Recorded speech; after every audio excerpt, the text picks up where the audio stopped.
সালটা 2060। বিছানায় শুয়ে শুয়ে বোরিং হয়ে গেছি। বেড বক্সের উপর থেকে চশমাটা হাতে নিলাম আর খাটের পাশ থেকে লাঠিটা হাতে নিয়ে নাতনির ঘরে গেলাম গল্প করব বলে। গিয়ে দেখি ল্যাপটপে কিছু একটা করছে। আমি যেতেই বলল, দাদুন তুমি বসো বসো, আমি টিউশনে যাব। বসলাম ওর ঘরে। ল্যাপটপটা খোলাই ছিল, চশমা চোখে দিয়েও ভালো দেখতে পারি না। হঠাৎ মনে পড়লো আজ কত যুগ ধরে ফেসবুকে যাই না, অথচ যে ছেলেটা না এখনকার বুড়োটা একসময় দিন রাত ফেসবুকে চ্যাটিং ছবি আপলোড দেওয়া নিয়ে ব্যস্ত থাকতো, অনেক কষ্টে পাসওয়ার্ডটা মনে করলাম। আইডিটা লগ ইন করে দেখি ইনবক্সে 8678টা মেসেজ। আইডিটা চেনেই যাচ্ছে না, সব অপরিচিত লাগছে। ফ্রেন্ড সংখ্যা ছিল 4788 জন, কিন্তু এখন চ্যাট লিস্টে আছে 28 জন।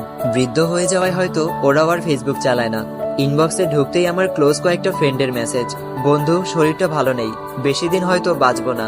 মেসেজটা ছিল 5 বছর আগে। খবর পেয়েছি 4 বছর আগেই সে মারা গেছে। আমার বেস্টিও 9 বছর আগে মারা গেছে। ওর সাথে চ্যাটিং গুলো পড়ে খুব ভালো লাগছিল। গ্রুপে ফ্রেন্ডদের সাথে কত মজা আড্ডা এসবই পড়ে আছে। ওদের অধিকাংশই মারা গেছে। এরপর চ্যাট লিস্টের একদম শেষে পেলাম তার মেসেজ। হ্যাঁ, আমার সেই পুরনো একতরফা ভালোবাসা। ওর কোনো খবরই জানি না। কত ভালোবাসতাম দুজনকে, কিন্তু ভাগ্যের পরিহাসে বিয়েটা হয়নি। আজ অনেকদিন পর তার কথা মনে পড়েছে। তার আইডিটাই ঢুকলাম, লাস্ট পোস্ট ছিল 16 বছর আগে। তার নাতনির সাথে ছবি। আরো একটু নিচে যেতে দেখলাম তার ফ্যামিলির ছবি। সে, তার স্বামী, মেয়ে, ছেলে আর নাতি নাতনি, খুব হ্যাপি ফ্যামিলি। ওকে যেদিন শেষ দেখেছিলাম চুলগুলো সেই রকম স্টাইল দেওয়া, পরনে লাল শাড়ি ছিল, কিন্তু এখন এই ছবিগুলোতে সাদা শাড়ি পরা, চুলগুলো সব সাদা, কিছু কিছু আবার মেহেদি দিয়ে লাল করা। হঠাৎ মোবাইলের স্ক্রিনে নিজের ছবিটা দেখলাম। আমিও তো বুড়ো হয়ে গেছি।